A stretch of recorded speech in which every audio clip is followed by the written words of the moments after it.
शहर में जाम का कारण बनी अवैध ई रिक्शाओं का नहीं होगा संचालन।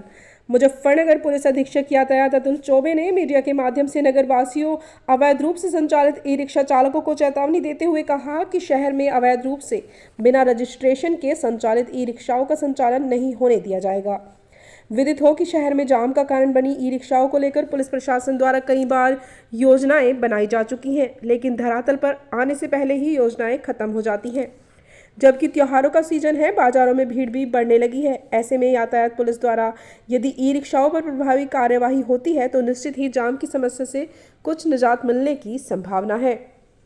एसपी यातायात द्वारा चेतावनी देते हुए कहा गया कि मेरे द्वारा व मेरी टीम के द्वारा नगर में चेकिंग अभियान चालू किया जाएगा। प्रथम दृष्टया तो जो नाबालिग लोग ई रिक्शा चला रहे हैं या अधिक आयु के लोग रिक्शा चला रहे हैं, जिनको कम दिखाई देता है या हाथ पैर कांप रहे हैं, उन ऐसी सभी ई रिक्शाओं को बंद किया जाएगा। जो ई रिक्शा बिना लाइसेंस, बिना फिटनेस, बिना बीमा और बिना रजिस्ट्रेशन के चल रही हैं, उनको तत्काल प्रभाव से पकड़कर बंद कर दिया जाएगा। शहर में चल रहे डगमार वाहनों को भी जल्द ही बंद किया जाएगा। साथ ही उन्होंने अवैध रूप से संचालित ई रिक्शाओं के मालिकों को व चालकों से भी आज अपनी ई रिक्शा संचालन बंद करने को कहा है।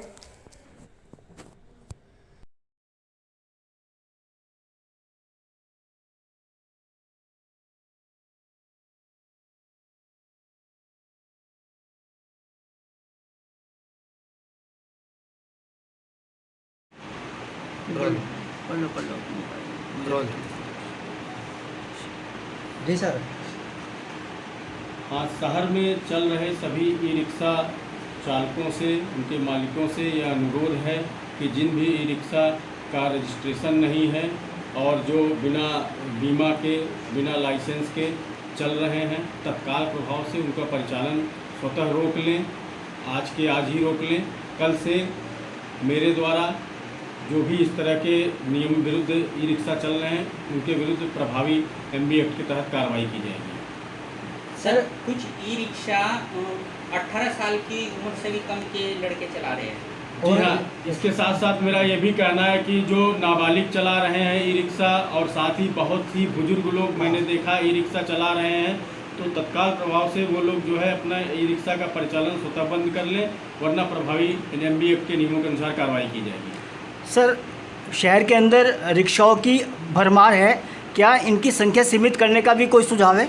यह इसी दिशा में हमारा किया जाने वाला एक प्रयास है। आगे हम परिवहन विभाग से भी सामंजस्य बिठा रहे हैं और उनके द्वारा एक सूची प्राप्त कर रहे हैं कि जो भी उनके यहाँ से रजिस्टर्ड हैं और जो नियमानुसार है वही चले सड़क पे, वही शहर में चले, अन्यथा न चले। इसको हम सुनिश्चित करेंगे। ई रिक्शा चलाने के कौन से ऐसे नियम है जो सबके पास होने चाहिए, वो डॉक्यूमेंट्स या रजिस्ट्रेशन? ई रिक्शा चलाने के लिए एक तो रजिस्ट्रेशन होता है, परिवहन विभाग में डीएल होना चाहिए, बीमा होना चाहिए, साथ ही साथ ई रिक्शा का फिटनेस प्रमाण पत्र होना चाहिए।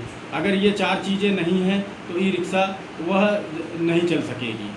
और यही मैं एक बार फिर बार बार यही कहना चाहूँगा कि आज के आज ही स्वतः ही अपने आप चालक उन ई रिक्शाओं को रोक दे सड़क पे उनका परिचालन, अन्यथा जो है कल से मेरे द्वारा प्रभावी कार्रवाई की जाएगी। सर, इसका कोई रोड मैप भी बनाया है अभी? जी हाँ, हम एक रोड मैप तैयार कर रहे हैं और इसी रोड मैप की दिशा में ही हमारा यह प्रयास है, छोटा सा प्रयास है, और इसको हम सफलतापूर्वक क्रियान्वित करेंगे। आगे हम ई रिक्शाओं के लिए एक रूट निर्धारित करने का, एक जोन व्यवस्था बनाने पर भी हमारी बात चल रही है, विचार हम कर रहे हैं। उसको भी यथाशीघ्र सभी से परामर्श करके सभी से लागू किया जाएगा। सर, कुछ सड़क पर तो पहिया वाहन रेड़ा बोलते हैं ना, हमारे है कि ना कोई लाइसेंस है ना कुछ है, और माल ढोते हैं वो ऊपर ऊपर तक, किसी कारण से पलट जाए, दुर्घटना हो जाए, इस बारे में? जी हाँ, आपका कहना सही है कि कुछ इस तरह के वाहन आए हैं, इस तरह के वाहन मेरे भी संज्ञान में आए हैं, उन पर हमने निर्देशित किया है और हम कार्रवाई कर भी रहे हैं। और जो हमारा ये अभियान है, इस अभियान के साथ सम्मिलित रूप से यह अभियान स्वतः जुड़ा हुआ है।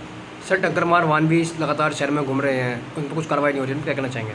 डग्गामार वाहनों के संदर्भ में भी डग्गामार वाहन हो गए जो आपने रेहड़ी बताया, और जो ई रिक्शा जो बिना उसके रजिस्ट्रेशन के और उसके चल रहे हैं बीमा के और फिटनेस के, ये सब अभियान एक साथ सम्मिलित रूप से कल से चलाए जाएंगे।